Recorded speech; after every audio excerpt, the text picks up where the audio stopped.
my why for the kind encounter. How much time do we have?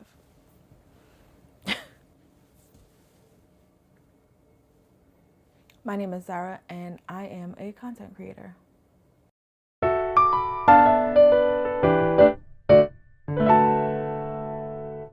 So the reason why I started the kind encounter, they say that when there's something missing that you're looking for, it's because it's meant for you to create it, for you to be it.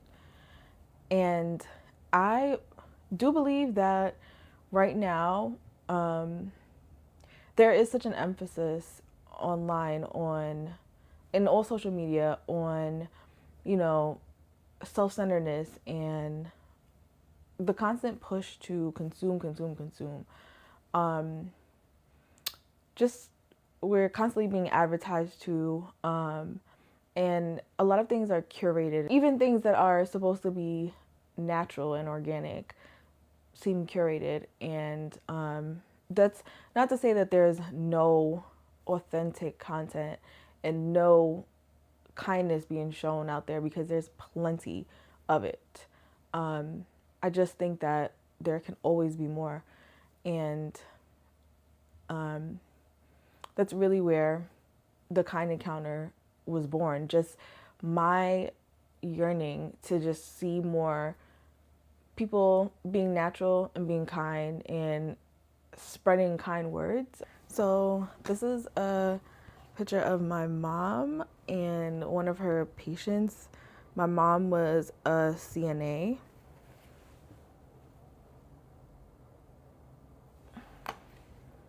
I remember my mom always used to have stories about this patient. She used to have stories about a lot of her patients, actually. This patient, he passed away, and she had this photo and she framed it. She really cared about people. She had a lot of compassion, just really a kind soul.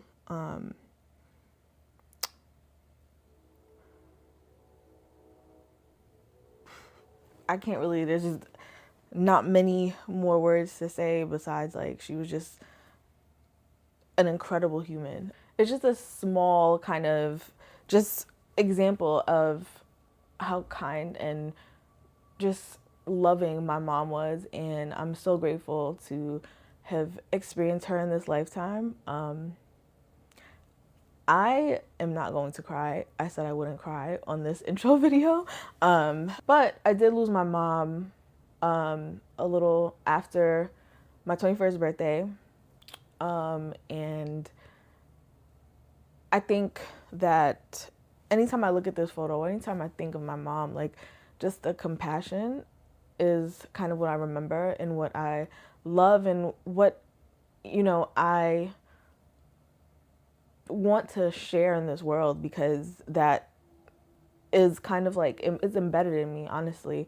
And that's really what I want to share and bring to the forefront in the world.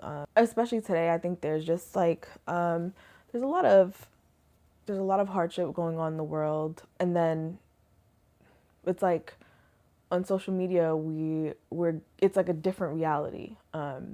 But if you take the time to kind of unplug and go out into the world and experience humans, you really start to realize that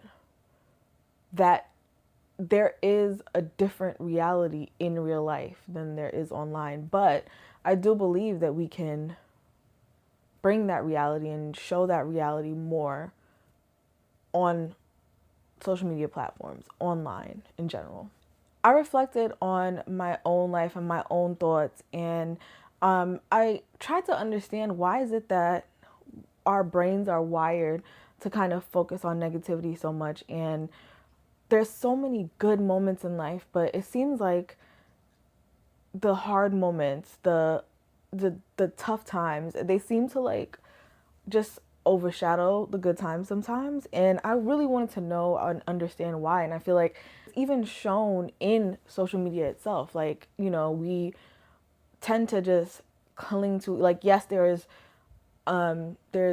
positivity online, but for some reason we kind of just pay more attention to the negativity, and I wanted to know why. I actually looked it up, and I'm going to read because there's a lot of information on it and it's really interesting. What I research shows that humans are wired to focus more on negativity than positivity. This tendency is known as a negativity bias, and it has deep evolutionary, psychological, and neurological roots. This is a bit of a breakdown. From a survival standpoint, our ancestors who paid more attention to threats like predators, illness, or social rejection were more likely to stay alive. Missing a positive event, say a ripe fruit, wasn't as dangerous as missing a negative one, like a snake in the grass. It says over time, this made our brains more sensitive to potential danger, loss, or conflict. It's really interesting, right? And so neurologically, negative experiences activate the amygdala, the brain's fear and threat center, more strongly than positive ones. They also trigger more neurotransmitters like cortisol, associated with stress and memory. Negative events get stamped more deeply in memory and have a bigger emotional impact. Negativity bias shows up in attention. We notice criticism faster than praise. We remember bad news more vividly. We tend to avoid losses more strongly than we seek gains, and this is called loss aversion. Relationships. Harsh comments weigh more heavily than kind ones. Research suggests it takes 5 positive interactions to offset 1 negative one. Wow. Wow. In modern life, with news feeds, social media, and constant comparison, this bias can spiral. Our brains are drawn to alarming or upsetting content because they perceive it as important for survival, even though it rarely is.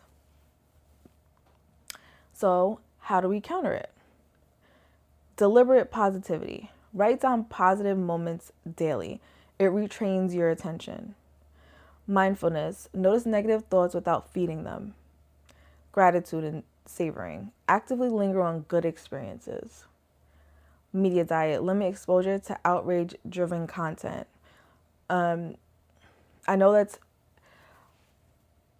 We don't choose what... the algorithm is the algorithm, right? You don't get to choose the algorithm. It is kind of given to you. A lot of it is based off of what you tend to watch the longest. And if you are watching, or if your mind is focused on something negative, the algorithm wants you to stay. So it's going to keep showing you something negative. So why not us put more positivity out there? Specifically, why the kind encounter? Why kindness?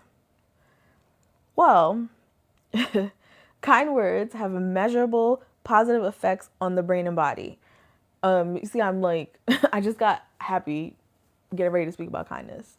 Both for the person speaking them and the one that's hearing them. So here's what happens neurologically and psychologically when you hear kind words. Hearing or saying kind words stimulates the ventral striatum and prefrontal cortex, areas linked to reward and pleasure. The brain releases dopamine, a neurotransmitter that makes us feel good and reinforces positive social behavior, much like a natural reward loop. So there's an oxytocin release. When you receive or give genuine kindness, oxytocin level rises, increasing feelings of trust, empathy, and connection. Stress reduction. Kindness and affirming language reduces levels of cortisol, the stress hormone. Studies show that people exposed to affirming, supportive words have lower heart rates and blood pressure, suggesting that kindness literally calms the body. Now, I could use some calming. I don't know about you, but I could use some calming.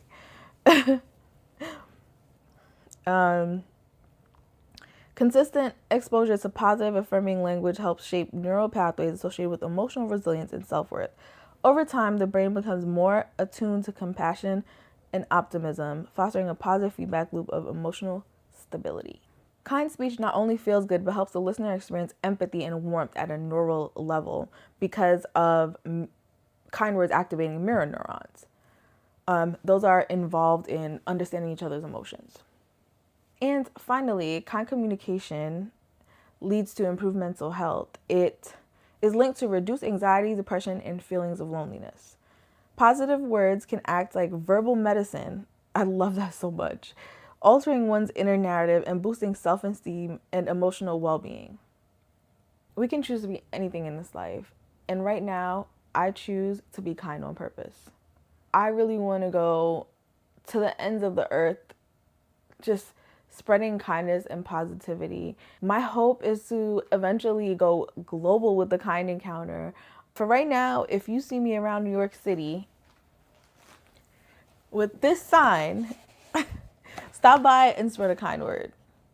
I hope you all have an amazing, amazing day.